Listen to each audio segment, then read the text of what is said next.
feed rate. So R is the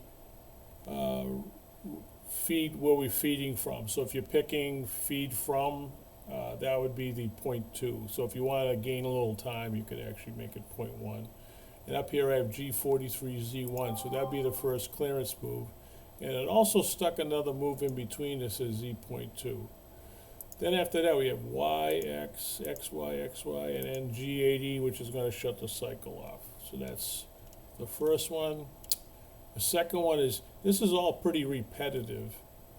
Different tool, different RPM, different height offset, but same, almost exactly the same code, only the Z is changed, and we have a Q, we have a different feed rate, but all the hole positions are exactly the same. And the last one is tapping cycle. Pretty much the same thing. We're running 500 RPM, slow RPM, with 15.625 feed rate. That's got to be exact. So that's an example of the code. So let's get back to writing of the code. So you want to, it's a good practice to write a couple of hand program codes. Hand program parts. So if we're working out of the Haas workbook, we're just breaking it down into different projects. So this is like breaking it down. This is just drilled cycles. So let's go back to the sample right here. So they get past cutter compensation. Right here. So this is exercise 1.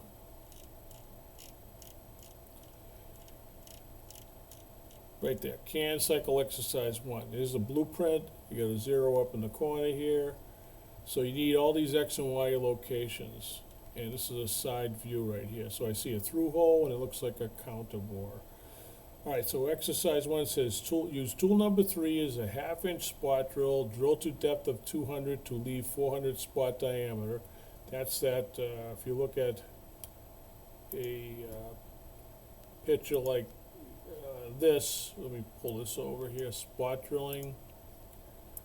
Right, this angle right here, the depth of a 90-degree spot drill is pretty simple to calculate right there.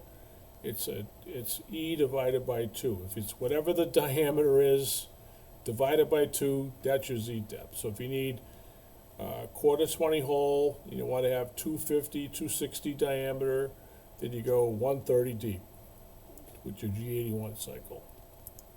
Like these right here say 10 times 0.60 times 90, so that's 300 thousandths deep right there. That's real simple to program.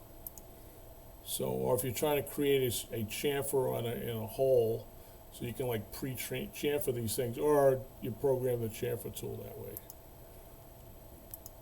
And this is an exercise on how to calculate depths. Okay, but they're actually giving it to you right here. They'll tell you right here, spindle speed, feet per minute. The next tool is a 1/4 inch diameter drill, and that's what the size of the holes are. And that would be 2903 spindle speed and 14.5 inches a minute. And the last one is a 3/8 diameter 2 flute end mills. Now somebody said, isn't that for milling? Well, yes, but you can use tools different ways. This one's going to be used as a counter boring tool. 2 flute end mill. So we're going to plunge into the existing hole and create a counter bore that's 325 deep, and it says right there 325 deep. Use G82 cycle. This is a good case for the G82 cycle. Get a couple of revolutions, and that's related to time. So that would be the p-value of tool. Now here's the exercise with a lot of blank area right here. So what I tell people is, if you have a sample of the code right here, just look at what's missing, right? I can even go back to the simple can cycle. I got a T and an M. All right, so if I go back to the exercise, put these next to each other, I'm like, I got a T and an M. What's the M? M6. Okay, I got a GGGXY. Let's go back. GGG, G90, G54, G00, XX. So the X's will be different. So the X's will be, let's pick this hole right here. That would be x 3.0 and y negative 0.375. Okay, so that fills that line. What's this S and M all about? Let's go back here, like this one. S, oh here it is. Tool, GGG, XY, and an S and an M. Oh, that's the spindle speed, and M3 must be turn the spindle on. And he told me to use 1604. So I'm going to put 1604 here, M3. I got a G, H, Z, and M. What the heck is that? I got, oh, G43, H, what? Oh, these match each other. So, all right, and the Z of 1 inch, I'll just use that. And the M8, unless somebody's telling me something different. Okay, 1/4 inch drill. No, I'm sorry, I'm still on the spot drill. It'd be G43H3, H3Z 1.0, and the M08. Okay, now I got a G, a G, a Z, and an R and an F. Let me go back up to that G81. That's what they want me to use. Here it is right here. A G, a Z, an R, and an F. It's all right there. G81, G99. I'll just copy this whole thing right here. Copy this. Bring it down here. I could just paste it right in here. I don't know if I can do it here. Control. No, it won't do it. Okay. I think it was G99. Whoops. I'm sorry. Oh, I just bailed out of this thing. Anyway, you got the drift of it. I hit escape at the wrong time, so. And this is like more of my G-code stuff on my playlist up here. But this is actually more about milling, but I never did a one on drilling. Trying to show, drilling is very simple, but it's, I think using some of these simulation techniques are pretty good. Okay, we got the workbook back up. So, the best thing I can ever say to anybody that's writing hand G-code is take samples of code that works, like these, this is a good example, and just move it over and then change anything that's different. And that would probably, most likely work, you know. So we got GGZRF, and then there's an X and Y. So this is the different positions. So let's go back down here. Okay, I got X, Y, X, Y, X, Y. Okay, I get it now. I get it now. I'll do this one, this one, this one. And then what do we have left here? We got GGZM.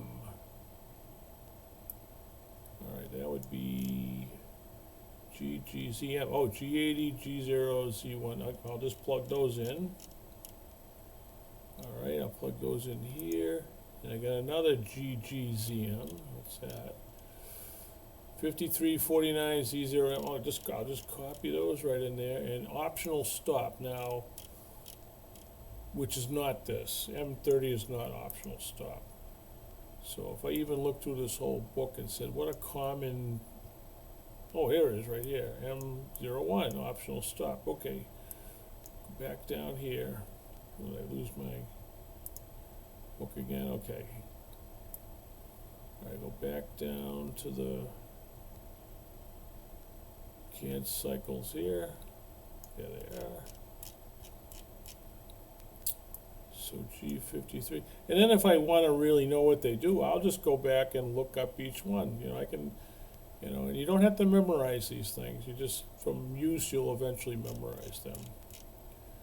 An optional stop. So the rest of this exercise is pretty much identical. I just showed you through the fusion that the tool, the H number would change, the S would change, the cycle would change. Other than that, it's identical. The feed rate would change. This one has a Q now instead of no Q. This one has a P, and that's it. So CAN cycles are very easy to program. You could hand program. And if you're at the machine, if you needed to make a quick edit, it's going to be very valuable. Like if you're trying to change the Z depth or the feed rate, or you need to add in for a clamp jump, you know, you can use a 98 to get jump over the clamp. These are very easy things to do. Okay, so that's it on CAN cycles for me, and Don't fear the G code, okay? See you later.